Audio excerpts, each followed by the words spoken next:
나는 누구를 위하여 종을 울리나? 지금 여기서 죽는 법. 오늘은 죽음에 관해 이야기하려고 합니다. 그런데 남의 죽음이 아닙니다.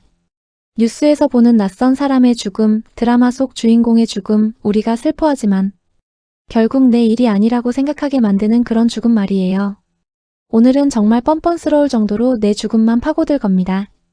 많은 분이 죽음 명상하면 뭔가 우울하고 암울한 분위기를 떠올려요. 하지만 실제로 자기 죽음을 정면으로 마주한 수행자들은 전혀 다른 세계를 경험했습니다. 붓다가 직접 가르친 마라나사티라는 명상이 있어요.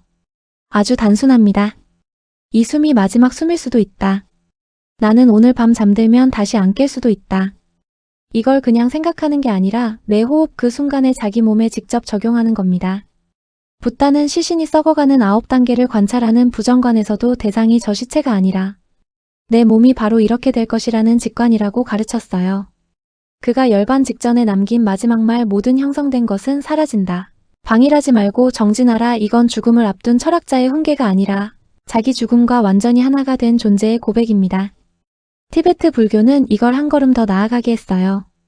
빠드마산빠바가 전한 바르도 수행, 흔히 티베트 사자에 서로 알려져 있지만 이 책은 사실 산자를 위한 책입니다. 죽은 사람한테 읽어주는 의식문이 아니라 살아있는 동안 자신이 죽는 과정을 100번, 1000번 예행 연습하게 만드는 훈련서예요. 특히 포화 수행은 정말 파격적입니다. 의식이 정수리로 빠져나가는 감각을 이 몸에 살아있는 채로 직접 체험합니다. 깊어지면 정수리에서 열감이나 압력, 심지어 피가 맺히는 현상까지 일어나는데 그 순간 수행자들은 죽음이 이럴 때 오면 나는 당황하지 않겠구나라는 확신을 얻는다고 합니다. 죽음을 나중에 닥칠 재앙이 아니라 내가 지금 연습할 수 있는 기술로 바꿔버린 거예요. 라마나 마하르시는 더 극적입니다. 17살 소년이 갑자기 죽음이 온다는 공포에 휩싸입니다. 보통 사람 같으면 도망가거나 엄마를 찾거나 적어도 무서워서 울었겠죠. 그런데 그는 정반대로 갔습니다. 바닥에 누워서 온몸을 시체처럼 뻣뻣하게 만들고 스스로에게 질문했어요. 자, 지금 죽는구나. 그런데 죽는다는 건 몸이 죽는 거지. 그럼 나는 어디 있지? 몸이 죽어도 느껴지는 이 나는 뭐지? 그가 그 자리에서 체험한 것은 의식은 몸을 떠나지 않는다는 게 아니라 오히려 의식은 몸과 별개로 이미 그 자리에 있다는 직접적인 깨달음이었습니다. 이 경험 이후 그는 나는 누구인가라는 하나의 질문만 남겼고 그 질문 자체가 죽음 명상과 완전히 같은 구조라고 평생 가르쳤습니다. 오쇼는 좀 더 현실적인 방법을 제시했습니다. 매일 밤 잠들기 전에 오늘 내가 죽는다고 선언하는 거예요. 내일 아침이 올 거라는 기대를 완전히 내려놓고 오늘 하루로 내 인생이 끝났다고 가정하는 겁니다. 그렇게 되면 후회나 미련을 갖고 있을 시간이 없어져요. 그 순간 진짜 중요한 것만 남습니다. 그는 죽음을 두려워하는 사람은 삶도 제대로 못 살아요. 왜냐하면 삶과 죽음은 같은 프라나의 두 끝이니까라고 했어요.